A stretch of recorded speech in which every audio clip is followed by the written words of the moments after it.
next lift. At the roundabout, recalibrating I'll drop you off at the house. In 100 You keep an yards, eye on... Get out of the way!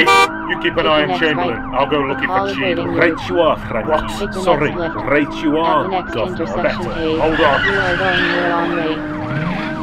Recalibrating your You want a coffee in with that 15. donut? Just keep your eyes Take on the that. next right. Hell's Recalibrating your... You have arrived at your destination. Looks like a smash, Governor. No, someone's been run over by a tractor. Jesus Christ almighty! It's Don Cheadle!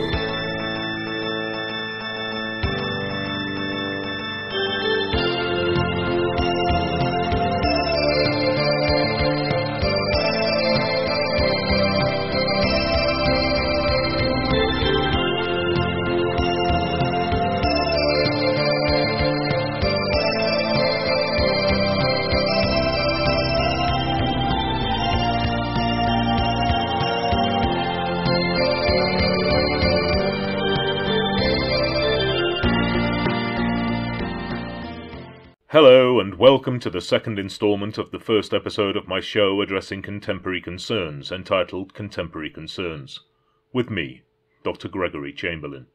Before we begin, I'd like to take a moment to acknowledge some of the emails and messages we've been receiving here at the Institute of Self-Personal Growth. Barry Warrington, a listener here in the United Kingdom, writes, I can see what you're going for, and there's certainly space for parodic treatments of the new show formats emerging over social media, but your low production values, morose presentation, and writing all let you down. Stop it. While Felicity Kent comments, I laughed so hard, WTF. Contacting us from Germany, Miriam had this to say about my micro-lecture on the origins and evolution of consciousness, Thoughts on Thought. I don't get it. Well, it is a complex subject. Representing our American viewership, a correspondent signing off with the initials FU assured me, it's a good thing you live in the United Kingdom. If you lived in America, I would hunt you down and shoot you like a bear. Well, thank you for your messages. They are appreciated, and although we don't have time to mention them all, I assure you we do enjoy reading them.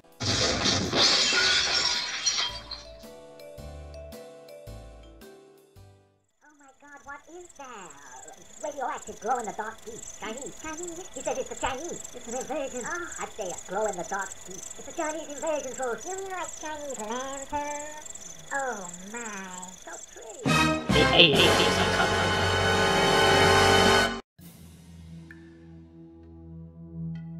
In the previous installment, we saw how changing social and political concerns on Earth had helped shape conceptions and expectations of the alien other throughout history. In this, the concluding installment, I'll briefly outline the sources of confirmation sought by those who continue to believe in alien life despite the lack of empirical evidence, and on the explanations preferred by official commentators for these, before concluding with my own thoughts on why speculation regarding the nature and existence of intelligent, technologically sophisticated life on other worlds continues to develop and persist as a mirror to mankind's own evolutionary growth. To begin with, then, a brief overview of those sources of supposed evidence.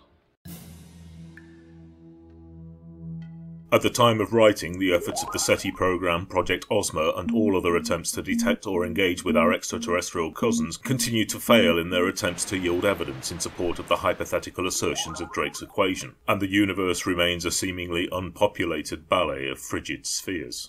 Bereft of empirical support for their convictions, believers in intelligent life elsewhere in the cosmos instead rely on the wealth of anecdotal accounts of UFO sightings, alien encounters and abductions, and on agenda-affirming interpretations of declassified or leaked government documents now making its way into the public domain. Eyewitness accounts of strange objects in the sky can be found throughout all of recorded human history, documented across all inhabited regions of the globe.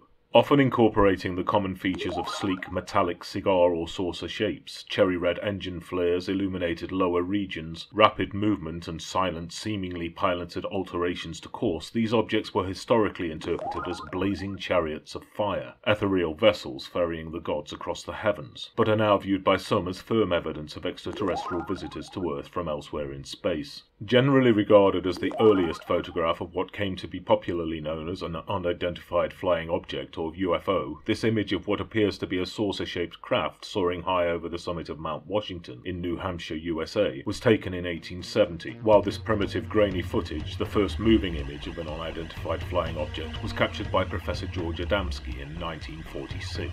Since these early reports were documented, thousands of similar photographs and film recordings have been preferred as further evidence of extraterrestrial visitors to Earth, with MUFON, the Mutual UFO Network, the world's oldest and largest UFO phenomena investigating body, reporting 5,387 credible sightings, those with no reasonable explanation, during 2016 alone, representing a 30% rise on previous years, and infirming that far from being a rare occurrence, visitation to Earth by extraterrestrial craft could be happening as often as several times a day. Following the much-publicised multiple UFO sighting near Mount Rainier in Washington state by the respected US entrepreneur and aviator Kenneth Arnold in 1947, there came a slew of reports from people claiming not to have seen alien craft in the sky but to have met their extraterrestrial pilots in person. Since the initial modern accounts of Antonio Villas-Boas, a 23-year-old Brazilian farmer who claimed to have been forcibly taken aboard an egg-shaped craft by 4 5-foot-tall aliens in coveralls and helmets, wherein he was forcibly stripped and restrained while blood samples were extracted from his chin, before being subjected to a noxious gas that made him violently ill, and finally being coerced into making love to a fifth beautiful female alien in 1957, and husband and wife Barney and Betty Hill, whose return journey to Portsmouth following a vacation at Niagara Falls and Montreal was interrupted by the appearance of an odd-shaped craft which beamed them from their car only to return them 35 miles on in their journey sometime later. Betty would later recall being aboard the alien craft and of having skin samples taken and a needle inserted into her navel. The experience left both shaken and with broken watches in 1961. While some would claim this phenomena is nothing new, citing the claims of mid-Victorian spiritualists like Madame Blavatsky of the Theosophical Society, who claim to have channeled communications from beings on other worlds along with her usual fear of dearly departed human spirits, and the plethora of other alien encounter anecdotes arising prior to the 1950s and 60s, accounts dubbed as paleo-abductions by UFO researcher Jerome Clark, there is no questioning that reports of alien encounters ranging from random meetings with aliens alighted from their craft on terra firma to alarming and often harrowing claims of forcible abduction continue to be filed in increasing numbers to this day.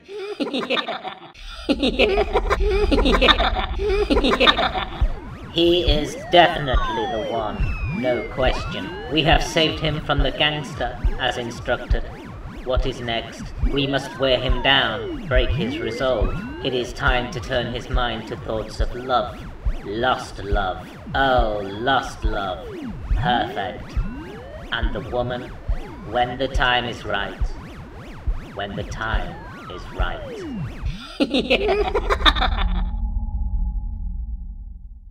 Well, this is right fucking ridiculous. None of it makes any sense. No good. How can it be saying his tractor was pinched at 10 to 4 when we've got 17 eyewitnesses telling us it was in the middle of town running Don Cheadle over at exactly the same time? Stupid bloody old farmer, he's made a mistake. He seemed pretty certain about the time to me, Gov. A tractor can't be in two places at once, Benny. And there's no way on earth Colin Slater drove it from way up here down to Chamberlain's place in less than 20 minutes. I don't care how ruddy crazy he is. Especially not with the traffic round the square at that time. It don't add up. Could he have cut through the gardens on Priory Way? Not without someone noticing, you twat. Oh yeah, I suppose. How'd he do it then? He's not saying, is he? No one saw him en route, and when we ask which way he came, he goes tight-lipped and starts grinning like a lunatic. This is going to hold things up no end, I just know it. Slater's admitted he stole the tractor, and admitted he ploughed Cheadle down, but there's something not right here. I think it's time we spoke to Chamberlain. Right you are, Frankie. What? Sorry. Right you are, Governor. Better. Get in.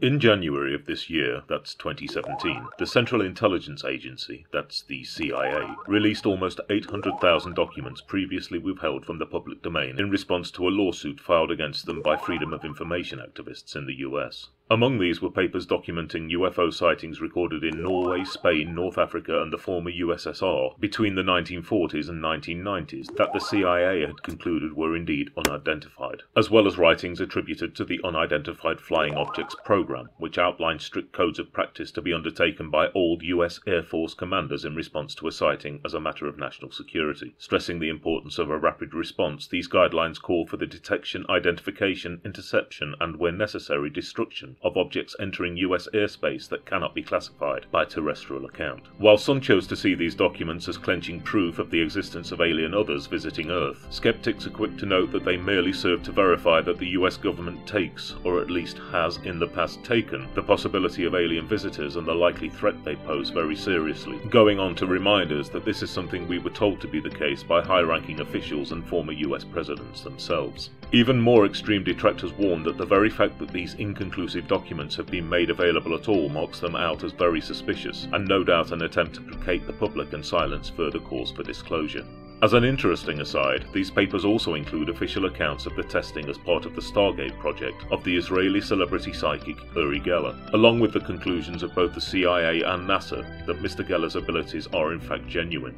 Mr. Geller himself expressed surprise at these papers' disclosure soon after, due to the part he played in telepathically convincing the Russians to agree to start the Strategic Arms Reduction Treaty in 1991. Hello, Cynthia. Gregory, the police are here to speak to you. Afternoon, Doctor. Oh, hello, Detective Chief Inspector. Detective Inspector, how nice to see you. How's your mother? She's very well, thank you. I'll tell her you asked. Would you like some tea, Detective Chief Inspector? That's him. I'm just Detective Inspector. Oh, you do look alike. I know. And yes, we'd love some tea. And some cake. I haven't got any cake. Make one. That'll take ages. It doesn't need to be elaborate. It's not my birthday. Off you go. Oh, okay. You're no doubt aware of the unfortunate event that took place earlier this month outside your house. The incident that led to the death of one Don Cheadle, owner of the Crossthreads public house. Ah, yes, I do know about that. Good, because that's what we're here to discuss. We also want to talk to you about your relationship with Cheadle and his daughter, Joanne. I see. When did you become aware of what happened to Dawn? We heard it happen. I was here. I'd just finished recording my podcast. See, I wrote the time down for my spreadsheet. 3:53. I thought it was 3:47, but I read the clock wrong, I suppose. That fits with what... Shh, Benny. So you were here? Yes, I was with Cynthia. We were about to eat chips.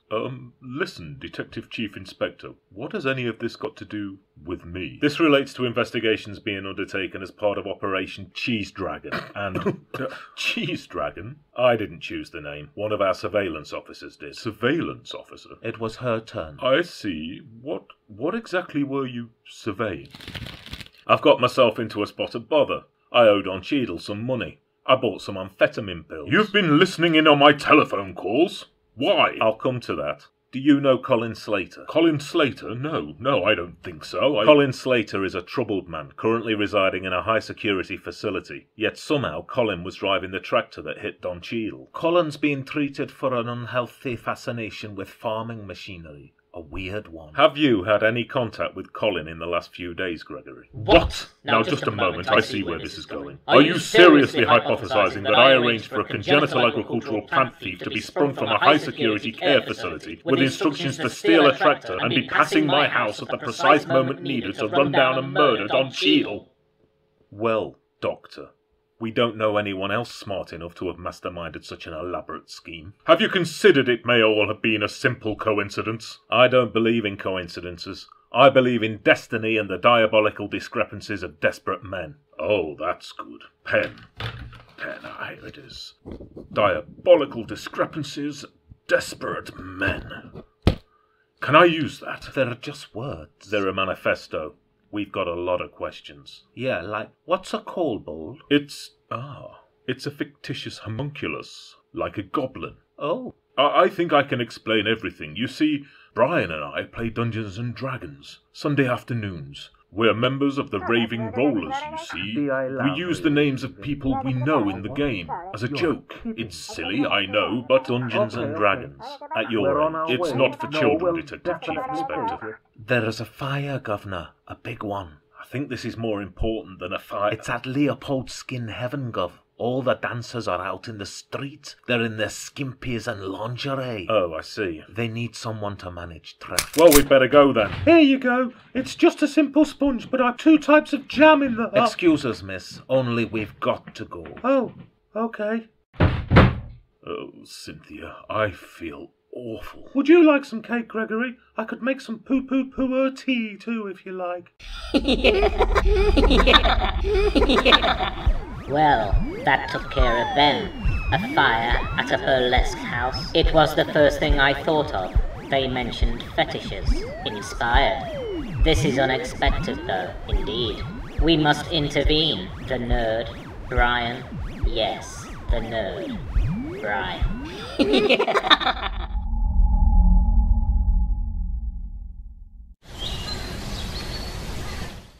Phone Gregory.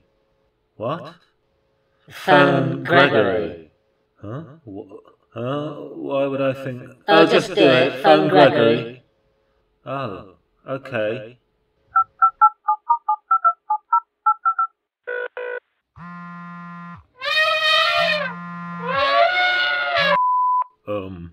Hello?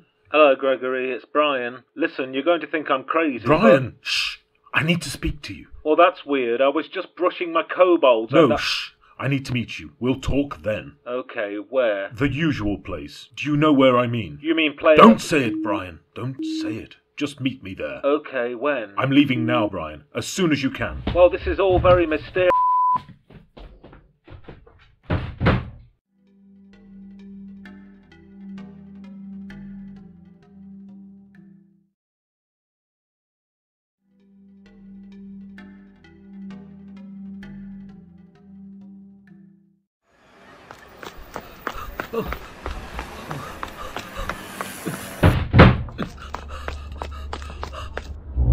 Hello, Gregory. Brian, you came. Of course I came, Gregory. What's all this about? I don't want anything to do with drugs. Don Cheadle is dead, Brian. I heard. Tractor collision. I was in the Cross Threads Thursday, Joe told me. Oh, I'd forgotten about Joe. How is she? Surprisingly upbeat, Gregory. Turns out Don wasn't a very nice person. Or father. As if that wasn't obvious. Joe'll be fine. The Cross Threads is hers now. She's already making plans. Entertainment, bingo, music. Food? No. Fair enough. What are you doing? I'm sorry, Brian. I'm working on my podcast. I'm a bit up against the clock. The one about aliens. Isn't that finished yet? Almost. I just need to bring it all together with a cohesive... Is that what you wanted to talk to me about? Ah, no. It's the police, Brian. This business with Don Cheadle. They... No, Brian, please. Listen. The police, Gregory. I just need you to confirm a few details for me. If they ask, that's all. You mean lie? White lie, Brian. Please. Go on. I told DC Lowry that we name our D&D characters after people we know. So if you could name 2 of your kobold horde, Don and Joanne Cheadle, and make another one a heroin addict, that should be... So you do mean lie? Retcon, Brian. If they ask. And that's it? Yes. Okay, I'll write it into the module tonight and annotate the campaign diary. Thank you, Brian. Really, thank you. What is going on, Gregory? Is everything all right? Believe me, Brian, it's best you don't know. Fine, I'll take your word for it. How's the podcast going? Well, Brian, I'm about to complete the final section. It's called Take It to Our Leaders, Brian. I want to promote the idea that we need to keep pushing for full disclosure and... Is that really the conclusion you've come to? Interesting. Why? Don't you think that's the best way to... Are you convinced there's something to disclose, Gregory? I mean really, really convinced. Well, I don't know, Brian. There's something going on, I guess, but... But, Gregory, there's the rub, isn't it? Something doesn't necessarily mean anyone knows, does it? But the sightings, the abductions and cattle mutilations, the official documents and... Crop circles and hieroglyphs, the crystal skulls and Nazca lines. Well, yes, all that. Couldn't it all just be stuff, Gregory? Do you think 3,000 years from now people will know exactly what cricket pitches and road signs are, or Toby jugs and ski slopes? Well, yes, because of the internet. Everything's documented now, isn't it? For prosperity. Future archaeology will be digital. Fair enough. I suppose that'll take away some of the guesswork, minimise the margin for error and speculation. But that's another thing, isn't it? The internet. What about it? Well, we scan the skies, don't we? We're looking out for radio signals and evidence of life elsewhere. Do you really think that given we believe first contact will begin with identifying radio waves, that we'd be uploading everything we know about everything to the ether and the cloud, giving the aliens the opportunity to learn everything they need to know about us if we knew for certain that aliens were definitely out there? Come on. Well, maybe that's the point. Perhaps the internet is a deliberate attempt to broadcast the entirety of human knowledge and... Turtles all the way down, Gregory. What? What do you mean? Turtles all the way down. There was a time when people believed the earth was flat and rested on the backs of 4 elephants standing on the back of a giant turtle. Yes, that's ancient wisdom. Poetry. The elephants are the 4 elements, the turtle is time, isn't it? If you say so. But someone once asked a wise man what the turtle stands on, and the wise man said another turtle. So they asked what that turtle stands on, and the wise man said, "You can't trick me, it turtles all the way down." Bertrand Russell. End of. What's your point, Brian? You know what you want to believe and you'll stop at nothing to go on believing it. Evidence points the other way, you try something else, another turtle. The internet is intended to tell the aliens all about us. Really. It's possible, isn't it? If you want to distrust everyone and spend your life worrying, yes, I suppose. But why would you? But the Drake equation suggests that... I know, I saw your video, Gregory. Thing is, the Drake equation is great for speculating on the likelihood of life having existed, or at some point coming to exist on other planets, but it's hit and miss as an indicator of life existing at the same time as life on Earth. Time is infinite, or at least very long. In the cosmic scheme of things, how long will our lifetime amount to? Oh, that's bleak. Look, what are the options? Either people are actually seeing aliens, or they're making it up willfully or as the result of some hysterical delusion, or they've been the victim of a cruel hoax, or the governments are perpetuating a massive alien-stroke UFO subterfuge in order to continue secretly testing aircraft and weapons, and are most likely taking people against their will and experimenting on them to assess long-term effects of fallout from nuclear tests conducted in the 40s and 50s. It's really a matter of personal taste which explanation you choose to embrace. Oh, well, what do you think? I don't care, Gregory. I keep my head down, my nose clean, and enjoy life while it lasts, one day at a time. What would it matter what I think, anyway? The way I see it, you've taken every conceivable argument on board, and now you don't know what to think. You can't see the wood for the trees. But you've got to ask yourself, Gregory, haven't you? Has not being able to see the wood really hampered the trees at all? What do you mean? Look, it's like your situation with Don Cheadle, whatever that is. It's best not to ask, right? Ah, well, yes, So I don't ask, and I won't worry about it. There may or may not be a bigger picture, a wood, if you like. But what does it really matter to me? Isn't it best to just get on with the business of being a tree? I'm a realist, Gregory. Sorry, I need evidence. Otherwise, well, we might as well be debating the existence of God, mightn't we? I'm not sure they're comparable, Brian. There seems to be a lot more evidence. Not only comparable, Gregory, possibly the same thing in my humble opinion. Ah, so you think ancient accounts of gods and angels were really interdimensional aliens? No, I don't think that. What I think is that the universe is a very big place to be alone in, and that just getting on with life feels like leaving a lot to chance. I think we believe in gods and grand divine plans because it helps us validate everything we do, everything we are. And now people find it hard to accept the idea of the divine because of evolution and stuff, so they postulate on the existence of technologically advanced aliens to validate our current evolutionary course. I see. Interesting point of view, I suppose. Truth is, there's been life on Earth for thousands of years, and in all that time we're the only species that's come close to being what we are. All evolution needs to do is ensure the continuation of a species, Gregory. There's no other goal, no ideal path to follow. Just don't go extinct, that's all. Our capacity and abilities, our science, rocket ships, technologies and radio transmitters are no more remarkable than the markings on a butterfly's wing, because both have worked. Both we and the butterfly are still here, aren't we? We're not doing anything special or particularly right, so why would any other form on any other world be anything close to what we are? I'd no idea you'd given this so much thought, Brian. I wish I'd talked to you sooner, before I'm not trying to be mean, Gregory. No, I know. Hello, Brian. Gregory. Hey up, the party's arrived. Hello, Les. Hello, Toby. How do, Bri? Greg. Toby? Les?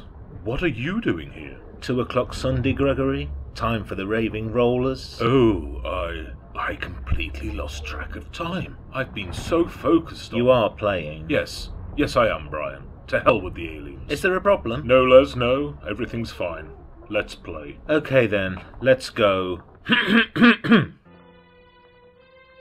Since your humiliating defeat at the hands of the forces of the evil kobold King Don Cheadle and your hasty retreat from the marshes of Zanziglob, you have stayed at the Crossthreads Inn in the fog-bound village of Barovia in the heart of the dark and sinister Svalish woods. During your time here, you have come to know the locals as a widely peaceful folk and a fitting locale in which to overcome a heroin addiction.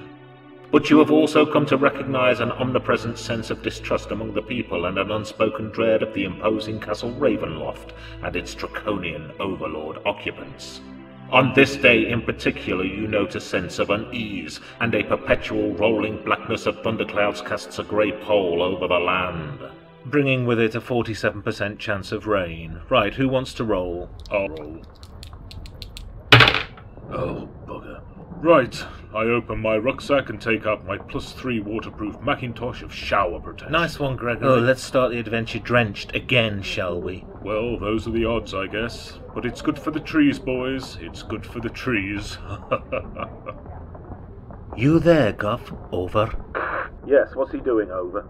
Well, he's playing Dungeons and Dragons, Guff. Looks like he's been telling the truth. No, that's all fucking nonsense. He's lying, Benny. I know it. Look, it's silent down out here. Let's get back to the station. Over.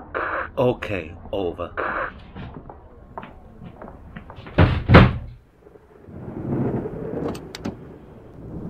I still think this Dr. Gregory Chamberlain ponce is the key, Benny, somehow. I just can't get my head round how he exactly fits in. Far as I'm concerned, Operation Cheese Dragon is still very much open, and I don't like unsolved cases, Benny. We're getting far too many of them at the moment. We still haven't got to the bottom of Operation Happy Orange, so that's 2 unsolved murders in as many months. I want answers.